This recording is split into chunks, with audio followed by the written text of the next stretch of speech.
বিয়ে কথাটা শুনলে মনের মধ্যে একটা আনন্দ লাগে, তাই না? বিয়ের প্রায় 3 বছর পরে শ্বশুরবাড়িতে এসে বিয়ের দাওয়াত খেলাম, সবাই একসাথে, অনেক বেশি মজা হয়েছিল।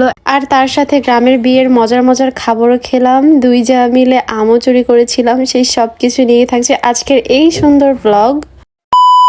হ্যালো, আসসালামু আলাইকুম, কেমন আছেন সবাই? আপনাদের সবাইকে আমার নতুন একটা ব্লগে ওয়েলকাম। যেহেতু বিয়ের দাওয়াত, সকাল সকাল উঠে গোসল করে আমি রেডি হয়ে বসে আছি। প্লেটে কি করবে? গাইস, ভাত খাবো, হচ্ছে প্লেট গ্লাস সব নিয়ে যাচ্ছে। ভাত তোলার প্লেট তো ওই প্লেটে খাওয়া যেত না, এই জন্য বাতাসে উড়ে যাবে না। বাতাসে উড়ে যাবে, আসলে তাই। আর ওটা তো স্বাস্থ্যকর না, ভাত ছোলার প্লেট, মানে ফোমের প্লেট, ককশিটের। আচ্ছা, এখানে আসলে আপনারা কথা বুঝতে পারছেন কিনা জানি না, আসলে খাবারের প্লেট নাকি ওয়ান টাইম ছিল, এজন্য আমার শ্বশুর মশাই বাসা থেকে প্লেট এন্ড গ্লাস নিয়ে যাচ্ছিল।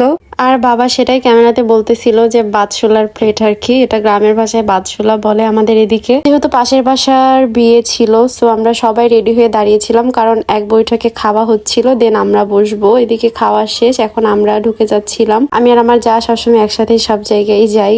আর আশেপাশে অনেক বেশি লোকজন থাকাতে আমার অনেক বেশি লজ্জা লাগতেছিল, কারণ আমি তো বেশি একটা ওখানে গিয়ে থাকি না, অনেকদিন পর পর যাই, ঘুরে চলে আসি।